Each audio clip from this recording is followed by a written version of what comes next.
It is my pleasure to welcome you all to the first press conference organized by the Ministry of Interior under the leadership of the Honorable Minister of Interior, Mr. Siaka Sonko.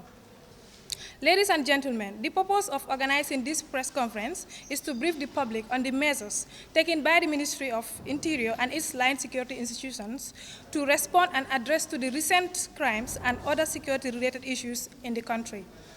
The Ministry of Interior, through its line departments, is mandated to enforce government policies to ensure the internal peace and stability of the Gambia are effectively enhanced and sustained. I find it important to highlight key points of the Ministry's mandate for your information. To ensure adequate protection of life and property, to ensure effective and efficient crime prevention and detection, to strengthen disaster prevention, management and social mobilization, to regulate and monitor the entry, stay and exit of nationals of all countries. All of these responsibilities are anchored on our vision, which is to transform the ministry into an effective and efficient institution which can be relied upon to provide a safe and secure socio-economic and political environment which will be conducive to socio-economic activities. On that note, I wish to invite the Honorable Minister of Interior to give his brief. Thank you. First of all, let me welcome you to the Ministry of Interior for this first press conference or press briefing. I'll deliver a statement. Fellow Gambians and residents of the Gambia, on the 19th September 2022, my ministry issued an official press statement expressing concerns about the recent trend in homicide cases across the country.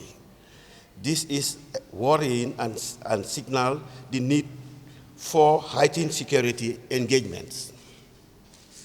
These victims of murder and other forms of crime lost their lives in gruesome circumstances, resulting in altercations, domestic scuffles, and minor misunderstandings. Regrettably, what makes the awful social phenomenon so sad and pathetic is that most of the reported cases happened in our homes and other private places, and thus threaten our social cohesion, peace, and security as a people. While most of these crimes committed by Gambians are homicides, we have also noted with great concern a created scene and staged robbery involving two nationals of China who deliberately stabbed each other for sinister purposes. My ministry wishes to sternly condemn these crimes and calls for the immediate prosecution of the perpetrators through our competent courts of law. The Ministry of Interior is resolved to combat and mitigate crimes of all kinds head-on, as we enjoin the public to support and cooperate with the police and other forces in the national crusade. The ministry is poised to support operations meant to crack down on criminals and prosecute anybody found in breach of the laws of the land. In a swift response, the police patrols are within and beyond the identified violent crimes hotspots in an attempt to increase police visibility for deterrence and swift responses as and when the need arises. In the past week, police have conducted stop and search, mobile patrols, night patrols to ensure that people live in a safe and peaceful society. My office hereby informed the general public that the crime rates in the country has witnessed a slight decrease, about 15% in number of cases reported for the first and second quarter of 2021 and 2022 as per our quarterly crime reports. I just want to discuss that a bit. When this issue came up, the question was, why am I talking about the decrease in crime when we have got recent incidents of murder and so forth? I just said this. We are referring to our crime statistics. It has nothing to do with the particular incidents that happened recently, because those covered a particular short period of time that we saw those gruesome actions that violated our people's lives, and people unfortunately lost their lives. But when we talk, we have to talk about incidents as well as how they relate to what was happening before, and then we conclude to say whether or not it shows an increase in crime trends or not. As part of sustained efforts to raise awareness of internal security importance, my ministry works in close collaboration with the police and other sister forces to ensure that we conduct a nationwide and security sensitization tour aimed to educate and raise awareness of the citizenry on the security and its importance of peaceful coexistence and respect for the rule of law. In complementing the drive to reorient the minds of the people and create awareness, I wish to call on community elders, religious elders, youth groups, and all peace-loving and respected people in our societies to join our clarion call for peace and stability in our country. We only have Gambia as our home. Some of us have lived abroad for nearly 20 years because we were afraid of what's happening here. Yes, we can talk about what happened. I think we should be mindful also that this is a country that that's the only country we can call home. It's a destination for tourists. It's a destination for our people in diaspora who want to come here to enjoy their holidays. So if we depict it as such a horrible place, who wants to come to a horrible place where every minute somebody is killed? Yes, what happened is unfortunate. We don't really think we should brush that under the carpet, but we should be mindful of how we say it so that at least we don't paint our country so red that no one wants to come here. A lot depends on it, our tourism industry. Even our own people trying to come home will be afraid to come.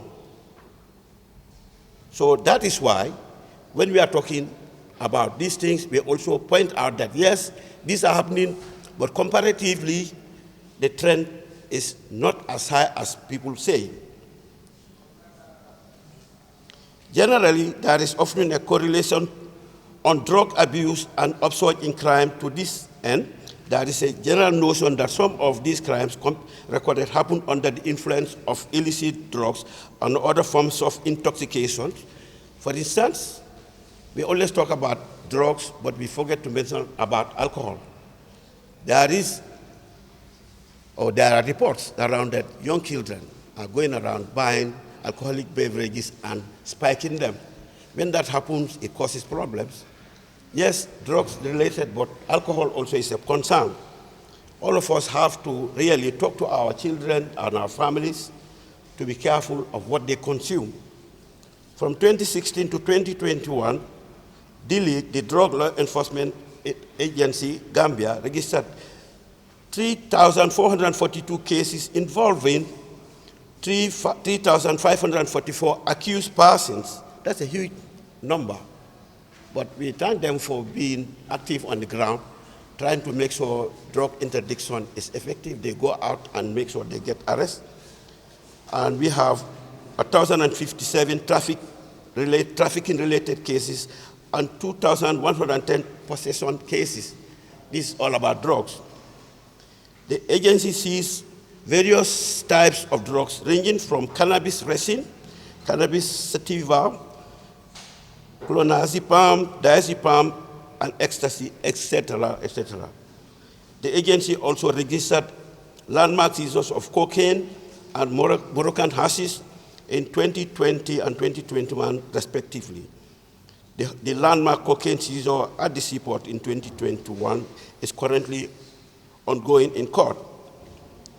I wish to urge and encourage the general public to be vigilant and law-abiding for the continued peace and harmony and stability of our country. Before I end this press statement, I just want to say it concerns this ministry greatly, greatly that crimes are being committed. But if you look at some of the crimes that, for instance, the murder cases, most of them are from domestic sources, people fighting between their homes and getting out into the street. An individual going into a hotel room and it ended up in murder. We say, what are the police doing? I ask myself, and we ask ourselves, even if we have police covered everywhere, do we expect them to go into the rooms where people go to have pleasure? No. When this happens, police will investigate. Most of those cases that have happened resulted in arrest. The primary functions of the police is the prevention of crime. Where we fail to prevent the crime from happening, police will investigate. And successful investigation leads to arrest, and so on and so forth. We spoke about the Chinese case. They thought they can really blindfold us, blindside us so that they can try to claim white people are talking about the race in crime, and they did that because people believed it. It went to the extent that some journalists decided to print that actually the Chinese was killed, only for the police to investigate and come up with the facts. They staged it so that they can dupe over $3 million or so dollars of their employer. So what we say has effect on others. Journalists have a responsibility to responsibly report what happened. If you just go on, you hear news, before you verify it, you splash it there. It's what we talk about, in other areas. Whatever you do, whatever action you take, there's a counter action. Something results from it. We have to be careful to show our country as it is. I have written somewhere on a Facebook page, and I said, the Gambia is known for being the smiling coast. And because of the peace, uniquely because of the peaceful nature of the country. But some people said, why am I talking about peace? Here, there was an impasse. Even before anything happens, a lot of our families ran out of this country into Senegal. Do we want that? No. We want our people to be able to come and enjoy peaceful holidays. Whatever we do it peacefully. There are avenues where you can go to report your concerns. For instance, if people are talking about corruption, the National Audit Office is doing the job and it's not even keeping it to itself. It's going public. You have the Ombudsman's office where you have concerns, you can go and raise your concerns. There was a member of parliament nominated who was removed from office because the appointer said, I'm not satisfied, I'm going to move you. She challenged and went to court and won. The courts are working. Let us use those avenues lawfully available to us and stop talking about, we talk about peace and underline it is a threat. The police force is ready to challenge any threat to peace. And when we say threat to peace, we mean our combined peace in this nation. We want to go home and sleep. Yes, if people break into our houses, it's a concern for us. If people stop us in the street and rob our property, it's a concern. May I just talk a little bit about even our school children? When we talk about they have their personal ceremonies. They got in the streets, driving crazily, spinning vehicles and hurting each other. What are we trying to show? Please, let us tell our children. We want them to leave a legacy for their own children. We bring them up, take them to school. Now they have to graduate. Before they can go home, they get involved in accidents. They get gruesome injuries, some lasting for life. I remember incidents where some children even lost their lives. And then what happens? Family members will come, no, we don't want to do this and that, asking for the police to drop charges and so forth. We are not the enemies of the public. We are from homes like you.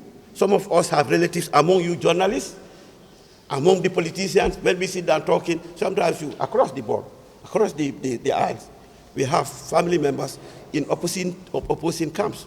Yes, we live together in harmony. We live together in peace, and this country progresses. Without peace, there can't be any progress. Even if you want to pray, if there is really war going on, you wonder whether you will have time to pray. Let us try to nurture the peace that was left to us by our parents, then we can leave the same to our children. Thank you very much for your attention. If you have any question, you can raise up your hand, tell us your name, the media you come from, and your question. All of you are entitled to questions, not more than 3. I just want to answer the question of the breaking and some of this organized crime I could call happening within, more especially kind of a municipality. I just want to draw your attention. If you go to police stations, starting from the anti-crime and all over police stations, you count how many number of young Gambians are behind bars under police custody. Citizens come from home, come from all of us, and are doing this breaking and entering. I think here, what we should discuss here is attitudinal change. We all have to come on board. Because here, everybody standing here, Gambia is a small country, a small community, which all of us here, we have crime doers in our doorsteps. Even the reporter who is reporting on social media have a crime committer at his doorstep or even in his compound. But will not come up to the police to tell the police A or B, because everybody wants to run out of responsibility. Here we know each other, we've been seeing each other. We're traveling. Just of recent, I deployed 500 police officers who are on the street, and you've been seeing them in 10 number patrol both day and night. But some of these crimes you're talking about are organized crimes. It's not the police can see everything, but the public at their doorsteps are seeing it. Neighbors, you are a neighbor, you have your compound, your next neighbor, his son or his child is a criminal. You never come up with the information to the police because you don't want to be given a name. And this person will be hiding there, harming other people within the surroundings. The police are not devils, neither malaikas, but we rely on you people also to come and join in hand. We battle this crime committing in this community, more especially KMC. Now, you go to in town, people, Gambians, building their compounds, renting is to teenagers, young kids, 14, 16, 17-year-old young Gambians. Girls come from Brikama, come from Sukuta, come from Busumbara, everywhere. Kids hiring a compound because they are paying him or her the money. And he, that person holding that compound, is having a family too. So this is supposed to be a combination. Everybody must have to come on board. We battle against these crimes happening. I agree with you. You can see what is happening. Our own brothers, everybody going in, having small knife, having scissors in their pocket. They'll have a query or an agreement within themselves, stab each other to death. And then we cannot post every police officer for every compound or every individual movie. Where do we have the capacity? We can't. But we expect the media also to join, come on board to join us. For me, my doors are open. In fact, I would love you to be coming to me, even if weekly you want, in my office, you the media people, we work hand in hand. We should all be investigators. Not just to get it up and just report. But come on board as a Gambian. You have families. You have residents. All of you come from communities, from kundas. And each and every one of us, our own kundas, we know how many kind of criminals are there. But who will come forward? The police cannot know all. And every individual here have known or identified somebody who is a criminal within your AOR. But who will come forward to the police to tell the police? There are so many things they will try to blame people. Just of recent, yesterday, Kotu Kwade here, almost half of the community jumped on the police to obstruct them of boys, kids they found with scissors and knife with them. They wanted to arrest to take them. Almost 3-4 compounds in this Kotu Kwade, just behind here, have to obstruct the police to say they are not going. And these are parents, these are brothers who did that. You talk about fatal accident. It's true. We all know the length and breadth of Gambia, this road. And in fact, most of the drivers killing people nowadays on accidents are Gambians, not foreigners. In those days, we will say foreigners are here breaking and stealing. Foreigners are here doing it, but these are Gambians now doing it. You are a Gambian. You know where you're running. It's on the road.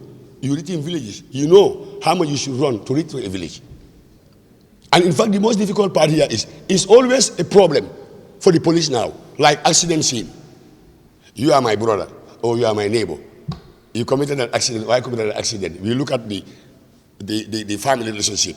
They'll come to the police, go to the magistrate, the coroners, sign an affidavit, no post-mortem. We don't want our body to be touched.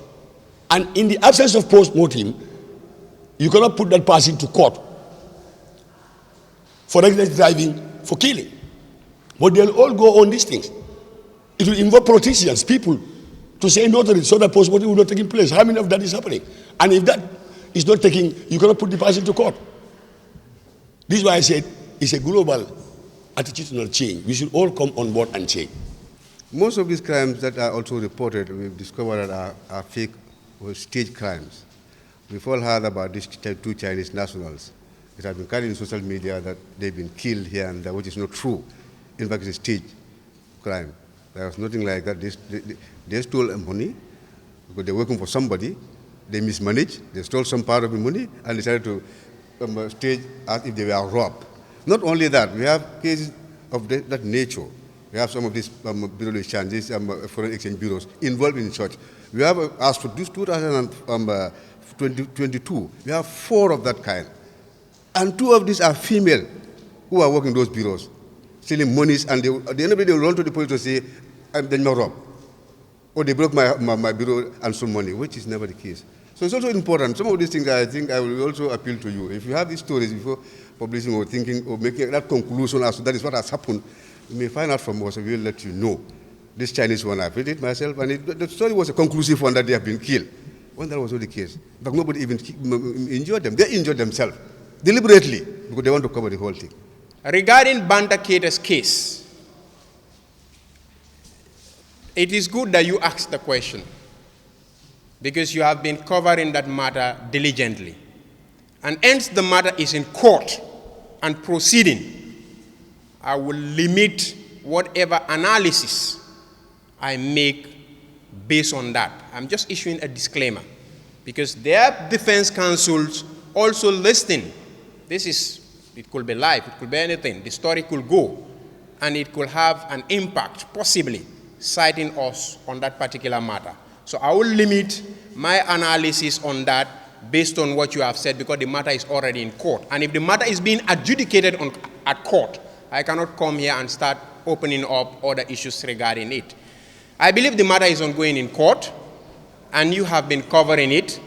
If you even remember the last story, the point ran on it. We made an application for the forfeiture of his properties, which the court granted, and then I think they also presented a counter-argument that should not be forfeited to us. So the matter is ongoing in court. I believe what will help is there are lots of speculations and issues surrounding this, from social media, from different other accounts and stories. But then you have very limited reporters from the mainstream media that are covering these court cases to give people the accurate information. So this brings about some of this problem. But as far as the case is concerned, the matter is in court and it is progressing. Banta Keita was not traced, but he's being tried in absentia. This will also give me the opportunity to raise the issue on when somebody said that Banta Keita is a ghost. I made this very clear.